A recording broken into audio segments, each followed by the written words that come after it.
So I'm the guy that bought the viral burn down mansion in Nashville, Tennessee last year. This year, I just announced that we bought Crimble Hall, a 200-plus-year-old historic English manor. Actually, originally was a cottage from the 1500s. We bought it online and I'd only seen photos of it. And so we flew into England for a few days to come check it out before closing to make sure we weren't about to spend like a crazy amount of money on a building that was just completely beyond repair.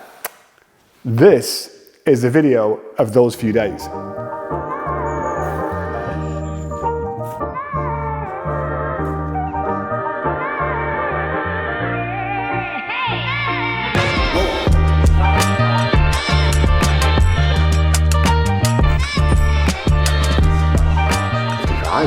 Yeah. Oh my word. Well, apparently I'm late.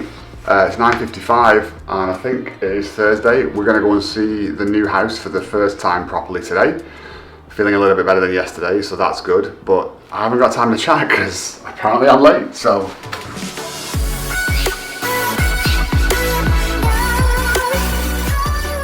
But the current plans have a driveway up the side to like a parking pad at the back. Come in at the same point.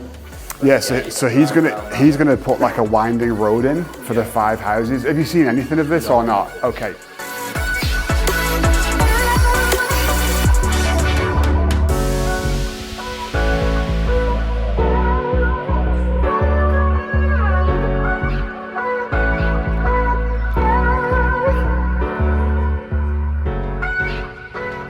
So it's Friday morning. We spent some of yesterday at the house for the first time.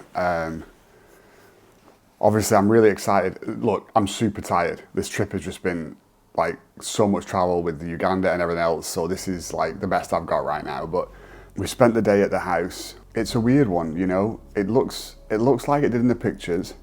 Obviously I'm excited about it. You know, I've got this incredible story and connection to it, and this historic home is just so well known in the community. I mean, where I grew up and everything. It looks kind of how I thought it would look condition wise, but talking to some of the folks yesterday has left me more worried and less confident in doing this. Obviously we want to make another great home, you know, want to be able to vlog it for the channel, have you guys come along for the journey, that kind of stuff, but also at the end of the day, I can't do it if I spend all this money and at the end it's only worth what we paid for it, because that's too risky. What if we go over budget? You know, what if hiccups come and that kind of thing? And I talked to some folks last night about values and that kind of stuff. And they're not sure that it's even worth as much as we thought it was going to be worth at the end. So I don't know right now. Like, I really don't know. I need a good day. I need a big day today. I've got a bunch more meetings lined up.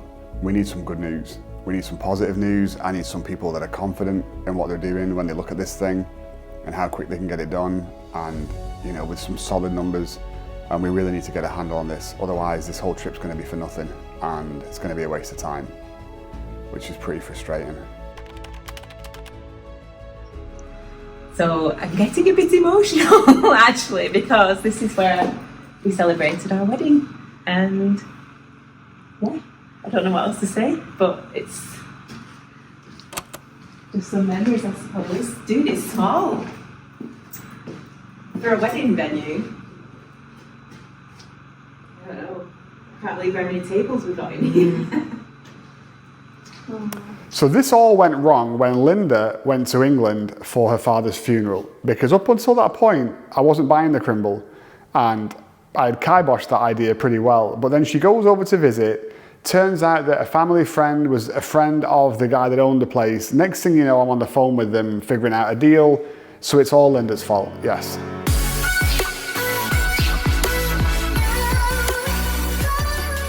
On the Friday, my hope was, I'm going to meet the architect.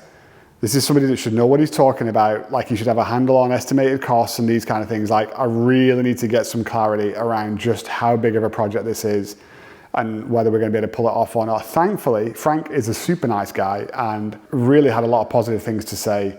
Helped talk me through some of his expectations as far as pricing, budgeting, that kind of stuff. They were more in line with what I was expecting. And so really that was super helpful for us as we were trying to make the decisions on, do we go for this or do we just walk away because it's just going to be an absolute nightmare. So I'm in Houston today and I got to send the wire for the crimble. It's a little bit trickier because it's not my home bank and my home branch, so I had to come in and physically sign something. So, dude, look at this weather. It's like 94 degrees. It's the middle of October. Love it. Love it. Anyway, gonna go in and spend some more money, so come on. So, my guy Matthew over here is helping me out. Expensive morning. So I'm all done. Just bought another house that's falling down. It's 5,000 miles away. Feeling a little, dude, I literally had nightmares about this last night. I literally dreamt that I was buying a house that was in a flood zone and the floodwaters were all the way around it and I was making a big mistake. So let's hope that this house isn't in a flood zone and it doesn't flood. But I think it was just a crazy dream. We put the video out announcing that we'd bought the crimble a few days ago, and that's because I had signed my contracts, I had wired the money, and the seller was supposed to be signing their contracts the same day or the next day. As I'm now recording a week later, we still haven't closed. There has been a little bit of a hiccup, and honestly, I don't really know what's going on. I know I'm out a whole lot of money, and I don't have a contract yet. They're supposedly trying to figure it out. I literally don't know if there's going to be a follow-on video to this or not. I'm hoping there is.